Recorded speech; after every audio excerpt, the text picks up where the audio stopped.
This particular site dates between the 8th and 9th century and is under the roof, which is meant to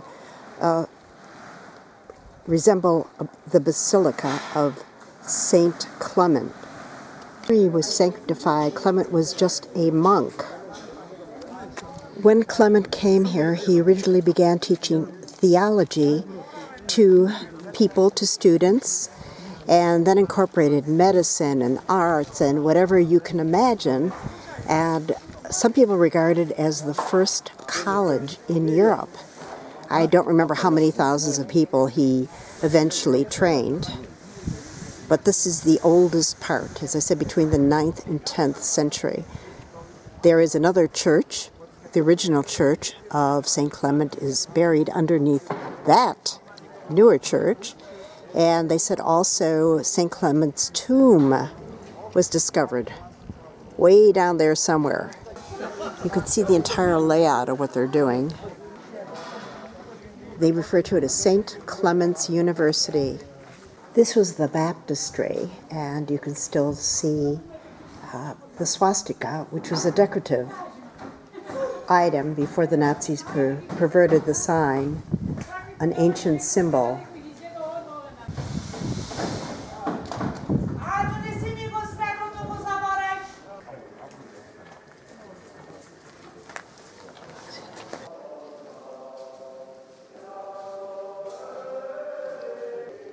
This is his tomb.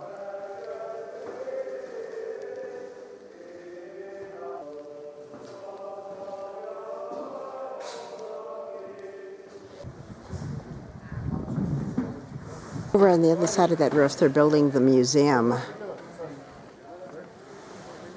This obviously was a very expensive project to excavate, not only time-wise, but I'm talking about financially for Macedonia. That doesn't have that many resources to stretch. The church was built somewhere in the 1280 something.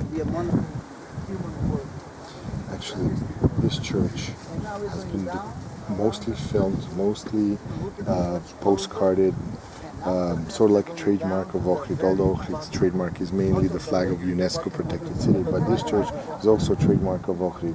Inside is not that striking as it is, but just the location on the small little peninsula overlooking the cliffs, that's something more specific. And the difficulty to come by because you take a small road, it goes all the way through that, and you come with the boats. So either boat or you walk all the way along there, or down from the fortress like we did. Or down from the fortress like we did. I just want Paul to be in the way. Thank you. Yes. Well, I guess. He said 6 on one and 7 on another. So this is the women's side. Yeah. I expected a boat like those other ones, you know, where it was just covered back there. But this one was very nice. I'm extremely impressed. I thought it was going to be one of those dinghies out there with a little that we all have to row. tarp across. Dun, Have you done that? Oh, little chapel down there was built in the 90s by someone who, as they say, had a paralyzed daughter and felt if he built a chapel, she would walk again, and according to legend, she did.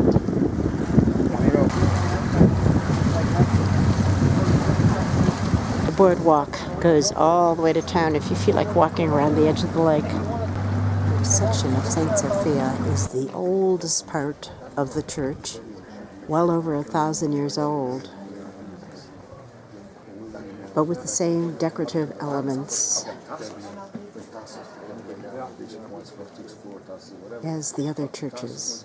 The bricks placed in a certain pattern, the wood in a certain pattern.